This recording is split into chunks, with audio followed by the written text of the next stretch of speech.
Hi, hello friends. Welcome to Safari Group. நாங்கள் இன்றைக்கு இருக்கிறது வந்து கொடைக்கானலில் முக்கியமான 2-3 ஏரியாவுக்கு போய்க்கிறோம். அதில் ஒரு ஏரியா தான் ஒரு இடம் தான் வந்து இங்கே படம் ஷூட் பண்ணப்பட்ட இடம். Guna movie, Kamal sir Guna movie எடுத்தாங்க. அதுக்கு போகிறோம் மிச்சம் காலத்துக்கு போகிறோம். மஞ்சுமல் பாய்ஸ்னு இப்போ ரீசெண்டாக ஓடிட்டு இருக்கிற அந்த ஃபில்மையும் எடுத்திக்கிறாங்க. இந்த குணா கேவ்ஸ் வந்து இப்போ ஃபேமஸாக பேத்துட்டு இருக்கு. நாங்களும் இந்த இடத்துக்கு வந்தோம் பார்க்க எப்படி இருக்குன்னு சொல்லி நீங்களும் வாங்க எங்களோட போய்த்து பார்ப்போம். அந்த குகை எப்படி இருக்கு, அந்த குணா குகை எப்படி இருக்குன்னு வாங்க போய்த்து பார்ப்போம்.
மஞ்சுமல் பாய்ஸ் படம் எடுத்த அந்த 10 ஃப்ரெண்ட்ஸும் உட்காந்து இந்த மரம் தான் இது அந்த ஷூட்டிங் போட்டு வாங்க இன்னும் பார்ப்போம்.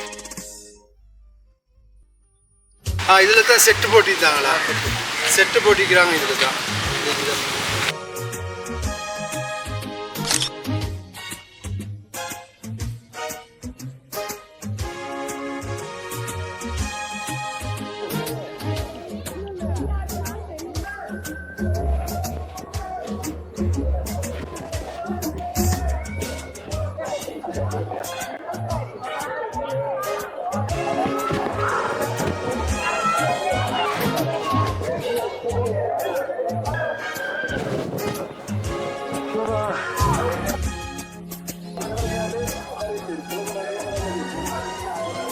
அடே சுபாஷ், நீ எங்கடா இருக்க?